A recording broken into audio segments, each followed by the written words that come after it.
ओम श्री परमात्मने नमः। ओम नमः शिवाय। शिव पुराण महात्म्य अध्याय 4 की पावन कथा में हम आज सुनेंगे महेश्वर का ब्रह्मा और विष्णु को अपने निष्कल और सकल स्वरूप का परिचय देते हुए लिंग पूजन का महत्व बताना। सर्वप्रथम भगवान गौरी शंकर का ध्यान करते हुए फिर कथा का प्रारंभ करेंगे। सभी बोलिएगा। कर्पूरी गौरम करुणावतारम संसार सारम भुजगेन्द्रहारम सदा वसंतम हृदयारविंदे भवम भवानी सहितम नमामि। नंदिकेश्वर जी कहते हैं कि वे दोनों ब्रह्मा और विष्णु भगवान शंकर को प्रणाम करके दोनों हाथ जोड़कर उनके दाएं बाएं भाग में चुपचाप खड़े हो गए। फिर उन्होंने वहां साक्षात प्रकट पूजनीय महादेव जी को श्रेष्ठ आसन पर स्थापित करके पवित्र पुरुष वस्तुओं द्वारा उनका पूजन किया। दीर्घकाल तक अविकृत भाव से स्थिर रहने वाली वस्तुओं को पुरुष वस्तु कहते हैं और अकल्प काल तक ही टिकने वाली क्षणभंगुर वस्तुएं प्राकृत वस्तु कहलाती हैं। इस तरह वस्तु के ये दो भेद जानने चाहिए। किन पुरुष वस्तुओं से उन्होंने भगवान शिव का पूजन किया यह बताया जाता है। हार, नूपुर, केयूर, किरीट, मणिमय कुंडल, यज्ञोपवीत, उत्तरीय वस्त्र, पुष्पमाला, रेशमी वस्त्र, हार, मुद्रिका, पुष्प, तांबूल, कपूर, चंदन एवं अगुरु का अनुलेप, धूप, दीप, श्वेत छत्र, व्यजन, ध्वजा, चवर तथा अन्यान्य दिव्य उपहारों के द्वारा जिनका वैभव वाणी और मन की पहुंच से परे था, जो केवल पशुपति परमात्मा के ही योग्य थे और जिन्हें पशुबद्ध जीव कदापि नहीं पा सकते थे, उन दोनों ने अपने स्वामी महेश्वर का पूजन किया। सबसे पहले वहां ब्रह्मा और विष्णु ने भगवान शंकर की पूजा की। इससे प्रसन्न होकर भक्तिपूर्वक भगवान शिव ने वहां नरम भाव से खड़े हुए उन दोनों देवताओं से मुस्कुराकर कहा। महेश्वर बोले कि हे पुत्रों, आज का दिन एक महान दिन है। इसमें तुम्हारे द्वारा जो आज मेरी पूजा हुई है, इससे मैं तुम लोगों पर बहुत प्रसन्न हूँ। इसी कारण यह दिन परम पवित्र और महान से महान होगा। आज की यह तिथि शिवरात्रि के नाम से विख्यात होकर मेरे लिए परम प्रिय होगी। इसके समय में जो मेरे लिंग, निष्कल अंग, आकृति से रहित निराकार स्वरूप के प्रतीक वेर यानी कि मूर्ति विग्रह की पूजा करेगा, वह पुरुष जगत की सृष्टि और पालन आदि के कार्य भी कर सकता है। जो शिवरात्रि को दिन रात निराहार और जितेंद्रिय रहकर अपनी शक्ति के अनुसार निश्चल भाव से मेरी यथोचित पूजा करेगा, उसको मिलने वाले फल का तुम वर्णन सुनो। 1 वर्ष तक निरंतर मेरी पूजा करने पर जो फल मिलता है, वह सारा फल केवल शिवरात्रि को मेरा पूजन करने मात्र से मनुष्य तत्काल प्राप्त कर लेता है। जैसे पूर्ण चंद्रमा का उदय समुद्र की वृद्धि का अवसर है, उसी प्रकार यह शिवरात्रि तिथि मेरे धर्म की वृद्धि का समय है। इस तिथि में मेरी स्थापना आदि का मंगलमय उत्सव होना चाहिए। पहले मैं जब ज्योतिर्मय स्तंभ रूप से प्रकट हुआ था, वह समय मार्गशीर्ष मास में आद्रा नक्षत्र से युक्त पूर्णमासी या प्रतिपदा है। जो पुरुष मार्गशीर्ष मास में आद्रा नक्षत्र होने पर पार्वती के सहित मेरा दर्शन करता है अथवा मेरी मूर्ति या लिंग की ही झांकी करता है, वह मेरे लिए कार्तिकेय से भी अधिक प्रिय है। उस शुभ दिन को मेरे दर्शन मात्र से पूरा फल प्राप्त होता है। यदि दर्शन के साथ साथ मेरा पूजन भी किया जाए तो इतना अधिक फल प्राप्त होता है कि उसका वाणी के द्वारा वर्णन नहीं हो सकता। वहां पर मैं लिंग रूप से प्रकट होकर बहुत बड़ा हो गया था। अतः उस लिंग के कारण यह भूतल लिंग स्थान के नाम से प्रसिद्ध हुआ। जगत के लोग इसका दर्शन और पूजन कर सकें, इसके लिए ही यह अनादि और अनंत ज्योति स्तंभ अथवा ज्योतिर्मय लिंग अत्यंत छोटा हो जाएगा। यह लिंग सब प्रकार के भोग सुलभ कराने वाला तथा भोग और मोक्ष का एकमात्र साधन है। इसका दर्शन, स्पर्श और ध्यान किया जाए तो प्राणियों को जन्म और मृत्यु के कष्ट से छुड़ाने वाला है। अग्नि के पहाड़ जैसा जो यह शिवलिंग यहाँ प्रकट हुआ है, इसके कारण यह स्थान अरुणाचल नाम से प्रसिद्ध होगा। यहाँ अनेक प्रकार के बड़े बड़े तीर्थ प्रकट होंगे। इस स्थान में निवास करने या फिर मरने से जीवों का मोक्ष तक हो जाएगा। मेरे दो रूप हैं, शकल और निष्कल। दूसरे किसी के ऐसे रूप नहीं हैं। पहले मैं स्तंभ रूप से प्रकट हुआ, फिर अपने साक्षात रूप से। ब्रह्मा भाव मेरा निष्कल रूप है और महेश्वर भाव मेरा सकल रूप है। ये दोनों मेरे ही सिद्ध रूप हैं। मैं ही परब्रह्मा परमात्मा हूँ, कलायुक्त और एकल मेरे ही स्वरूप हैं। ब्रह्मा रूप होने के कारण मैं ही ईश्वर भी हूँ। जीवों पर अनुग्रह आदि करना मेरा कार्य है। ब्रह्मा और केशव, मैं सबसे बृहत और जगत की वृद्धि करने वाला होने के कारण ब्रह्मा कहलाता हूँ। सर्वत्र सम रूप से स्थित और व्यापक होने से मैं ही सबकी आत्मा हूँ। सर्ग से लेकर अनुग्रह तक, यानी कि आत्मा या ईश्वर से भिन्न जो जगत संबंधी 5 कृत्य हैं, वे सदा मेरे ही हैं। मेरे अतिरिक्त दूसरे किसी के नहीं हैं, क्योंकि मैं ही सबका ईश्वर हूँ। पहले मेरी ब्रह्मा रूपता का बोध कराने के लिए निष्कल लिंग प्रकट हुआ था। फिर अज्ञात ईश्वर तत्व का साक्षात कराने के निमित्त से मैं साक्षात जगदीश्वर ही शकल रूप में तत्काल प्रकट हो गया। अतः मुझ में जो ईश तव है, उसे ही मेरा शकल रूप जानना चाहिए, तथा जो यह मेरा निष्कल स्तंभ है, वह मेरे ब्रह्मा स्वरूप का बोध कराने वाला है। यह मेरा ही लिंग चिन्ह है। तुम दोनों प्रतिदिन यहाँ पर रहकर इसका पूजन करो। यह मेरा ही स्वरूप है और मेरे सामीप्य की प्राप्ति कराने वाला है। लिंग और लिंगी में नित्य अभेद होने के कारण मेरे इस लिंग का महान पुरुषों को भी पूजन करना चाहिए। मेरे एक लिंग की स्थापना करने का यह फल बताया गया है कि उपासक को मेरी समानता की प्राप्ति हो जाती है। यदि एक के बाद दूसरे शिवलिंग की स्थापना भी कर दी गई, तब तो उपासक को फल रूप से मेरे साथ एकत्व यानी कि सायुज्य मोक्ष रूप फल प्राप्त होता है। प्रधानतया शिवलिंग की स्थापना करनी चाहिए। मूर्ति की स्थापना उसकी अपेक्षा गौण कर्म है। शिवलिंग के अभाव में सब ओर से सवेर यानी कि मूर्ति युक्त होने पर भी वह स्थान क्षेत्र नहीं कहलाता। इतनी बात सुनकर ब्रह्मा और विष्णु ने पूछा कि हे प्रभु, सृष्टि आदि 5 कर्तों के लक्षण क्या हैं? यह हम दोनों को बतलाइए।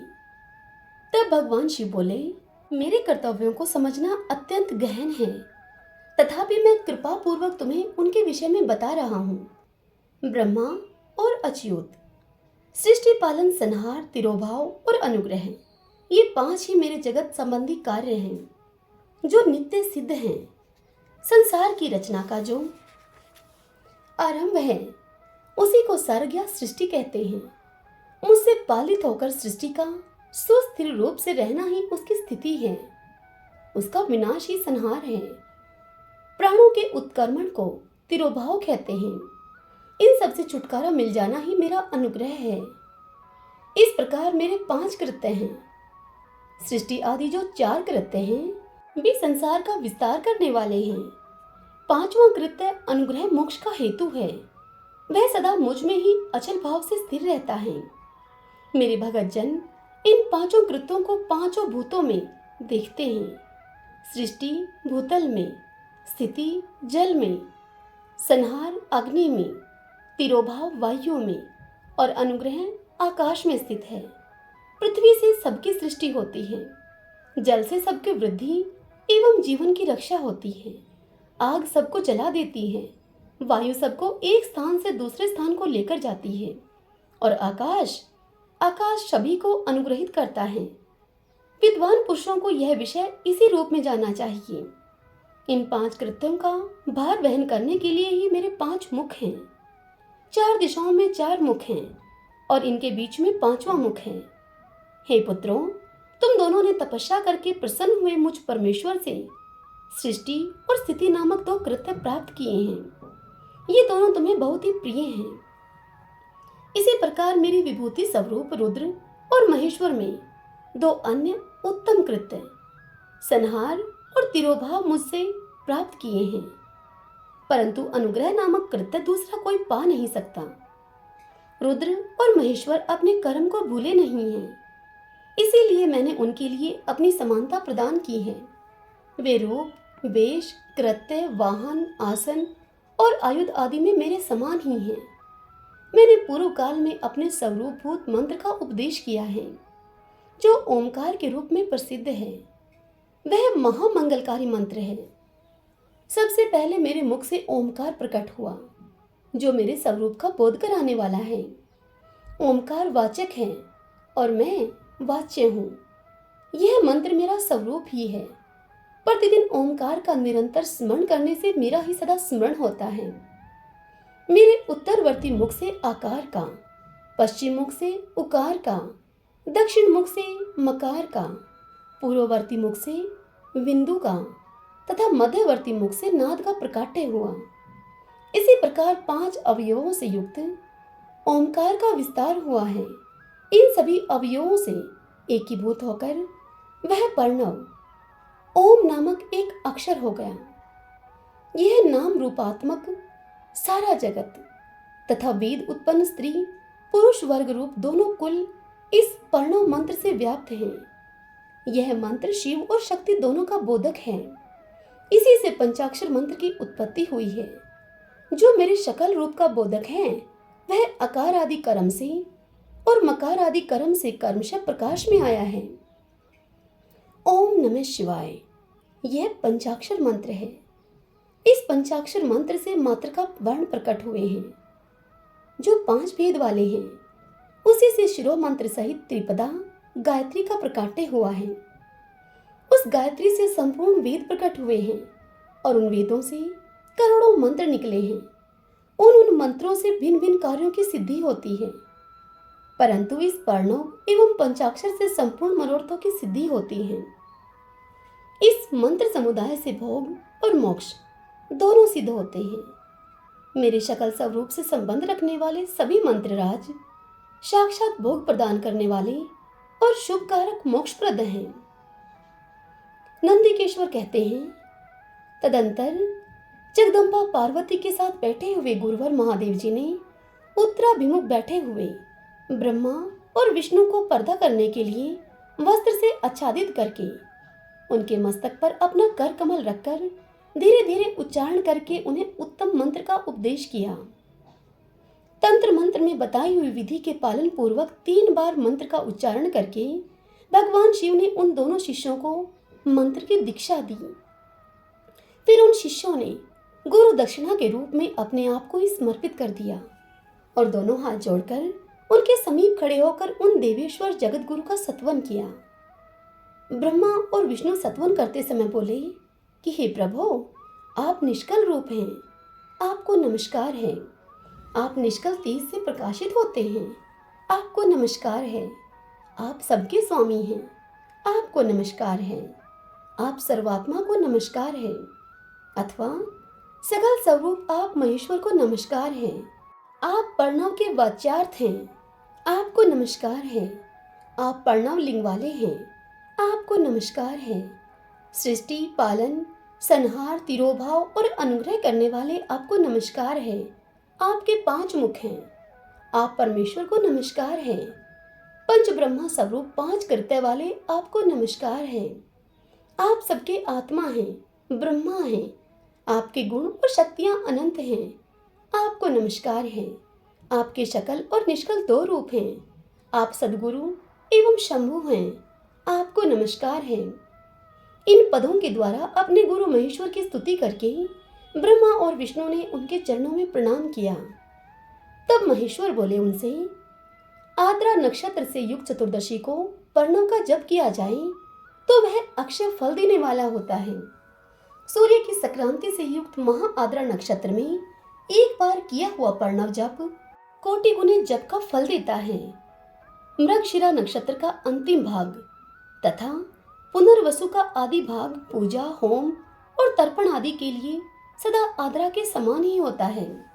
यह जानना चाहिए। मेरा या मेरे लिंग का दर्शन प्रभात काल में ही, प्रातः और संगव यानी कि मध्याह्न के पूर्व काल में करना चाहिए। मेरे दर्शन पूजन के लिए चतुर्दशी तिथि निशीथ व्यापनी अथवा प्रदोष व्यापनी लेनी चाहिए, क्योंकि परवर्तनी तिथि से संयुक्त चतुर्दशी की ही प्रशंसा की जाती है। पूजा करने वालों के लिए मेरी मूर्ति तथा लिंग दोनों एक समान हैं। फिर भी मूर्ति की अपेक्षा लिंग का स्थान ऊंचा है, इसलिए मुमुक्षु पुरुषों को चाहिए कि वे वेद यानी कि मूर्ति से भी श्रेष्ठ समझकर लिंग का ही पूजन करें। लिंग का उकार मंत्र से और वेद यानी कि मूर्ति का पंचाक्षर मंत्र से पूजन करना चाहिए। शिवलिंग की स्वयं ही स्थापना करके अथवा दूसरों से भी स्थापना करवाकर उत्तम द्रव्यमय उपचारों से पूजा करनी चाहिए। इससे मेरा पद सुलभ हो जाता है। इस प्रकार उन दोनों शिष्यों को उपदेश देकर भगवान शिव वहीं पर अंतर्ध्यान हो गए। श्री शिवाय नमस्तुभ्यम। आज की यह शिव पुराण की कथा यहीं पर पूर्ण हुई। कल की कथा में हम सुनेंगे शिवलिंग की स्थापना, उसके लक्षण और पूजन की विधि का वर्णन तथा शिवपद की प्राप्ति कराने वाले सत्कर्मों का विवेचन।